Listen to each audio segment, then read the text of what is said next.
లోకమునకు అజ్ఞానము పోగొట్టేటటువంటి స్వరూపంతో ఇక్కడ అగ్నిలింగం అన్న పేరుతో అరుణాచలంలో వెలియవలసింది ప్రార్థన చేశారు.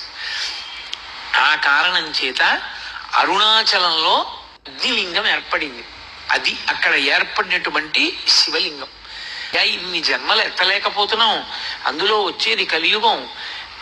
చాలా తేలికగా అజ్ఞానానికి వశులమైపోతాం, మాయకి లోబడిపోతాం, తప్పు పనులు చేస్తాం, మళ్ళీ పునర్జన్మలు వస్తాయి.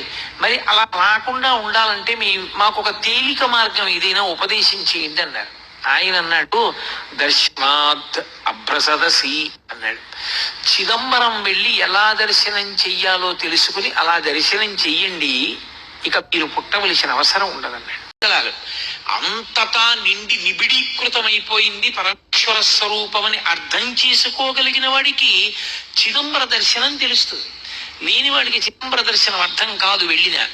అందుకని దర్శనాత్ అభ్రసదసి, చిదంబరం వెళ్ళి దర్శనం చేయమన్నారు కానీ మహాప్రభో మాకు అది ఎలా మనసులో నిలబడుతుంది?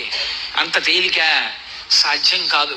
ఇంకొక మాట చెప్పండి, ఇంకొంచెం తేలిక మార్గం చెప్పండి అన్నారు. దర్శనాత్ ప్రసదసి జననాత్ కమలాలయే, కమలాలయంలో పుట్టండి మీకు మోక్షం ఇస్తానన్నాడు. కమలాలయం అంటే తిరువారూరు. తిరువారూరులో పుడితే మోక్షం. కానీ పుట్టడం మన చేతిలో ఉందా?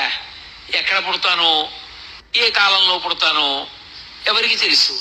కాబట్టి పుట్టడం నా చేతిలో ఎక్కడుంది పరమేశ్వర? ఇంకొక మాట చెప్పండి. ఆయన అన్నారు, కాశ్యాంతు మరణాన్ముక్తి, పోలి పుట్టడం నీ చేతిలో లేదు. నీ కర్తవ్యాలన్నీ అయిపోయాయి అనుకున్నప్పుడు కాశీ వెళ్ళిపోయి కాశీపట్టణంలో ఉండిపోయి కాశీపట్టణంలో శరీరం విడిచిపెట్టేస్తావా? మోక్షం ఇచ్చేస్తాను, నేనే వచ్చి కుడి చెవిలో తారక మంత్రాన్ని ఉపదేశం చేస్తాను, ఉపదేశం చేసి మోక్షం ఇస్తా. కాశీ వెళ్ళిపోతావా?